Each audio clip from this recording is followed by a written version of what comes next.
Good afternoon, everyone. Romney Smith at WTOC. Thank you for your patience. I know we had the wait screen up for a little bit. We're here. We're just getting everything set for you. We are on various platforms right now to give you your local news update, both WTOC.com, the WTOC apps, Amazon Fire, Roku, Twitter, Facebook. So again, thank you for joining us. On Facebook is where you can specifically say hello, leave a comment, ask a question. I'll do my best to answer it for you, or I'll go back in the comment section afterward and leave you a link. We're actually going to start with some national news because I just like the video. Okay, so happening right now, one of the fissures on the Kilauea volcano is spewing lava. There it is right there. Quite impressive to see.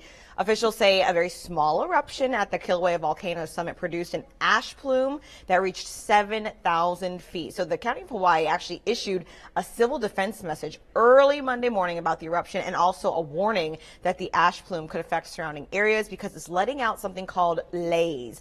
Now, they say that is a mix of hydrochloric acid and steam with fine glass particles. That's what's spewing into the air besides the actual lava. So keep in mind, again, this is not a major eruption, but it is a smaller, significant one from one of the fissures in Hawaii. Again, we keep saying fissure. For those of you who don't know, a fissure is just a fancy way to say crack. It's just one of the big cracks in the volcano. But clearly, look at this breathtaking video. And this is, again, spewing hundreds of feet into the air right now. Of course, it lands, it cools off, it turns black. It is just quite impressive. Wanted to just show you that because, you know, it's not every day we see something like that. All right, well, you know, it's political seasons, if you can't tell from watching your TV with all those ads right now. We're taking a look at some early voting numbers right now. WTOC's Amanda LeBreau is working on that story right now, and she has a preview for you. Hey guys, so if you somehow have missed it, tomorrow is election day. It is the primary elections and then nonpartisan elections as well. Nonpartisan means things like judges and that sort of thing. So they'll also be on your ballot depending on if you're voting Republican or Democrat. I have been going through numbers all day from the Secretary of State's office looking at, you know, voter turnout for primary elections and what those numbers for early voting look like so far this year. About 300,000, a little more of you guys voted early statewide. We'll give you a breakdown of how many voted in several of the counties in our area, plus everything you need to know ahead of tomorrow tonight on the news. Keep in mind, Georgia's primary election day is tomorrow, Tuesday, May 22nd. So polls are open, by the way, from 7 a.m. to 7 p.m. So feel free to go before work, lunch break, after work. I think before work is probably the easiest. That way you can just knock it out. In South Carolina, you can actually take part in early voting right now. Your statewide primary is on June 12th. Of course, we also have all of this information on our website, WTOC.com.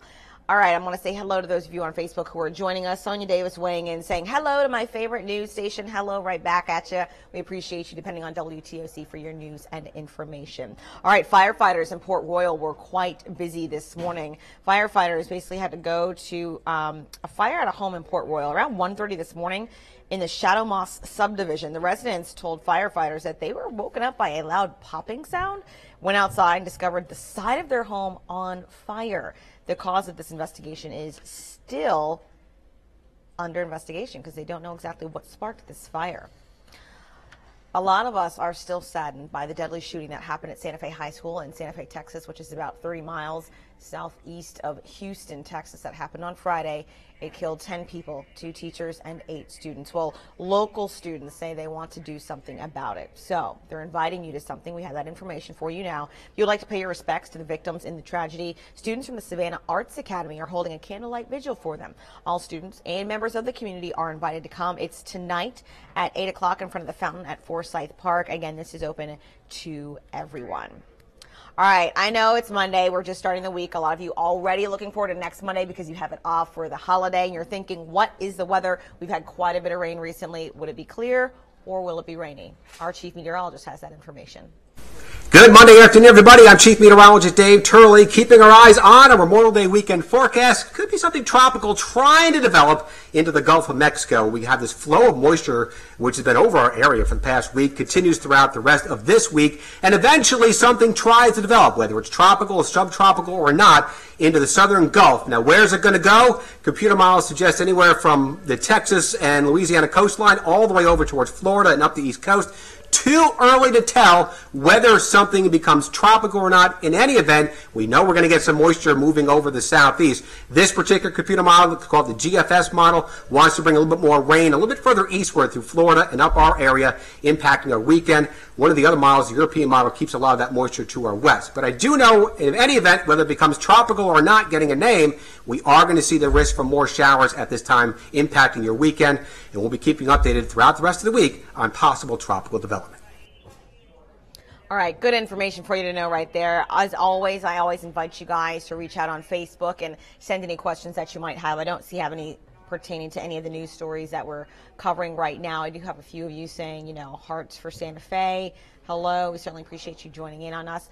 That's all we have for right now. We will, of course, be on TV next at 4 o'clock. I'll be on the CBS affiliate in Savannah. You can always connect with us online at WTOC.com.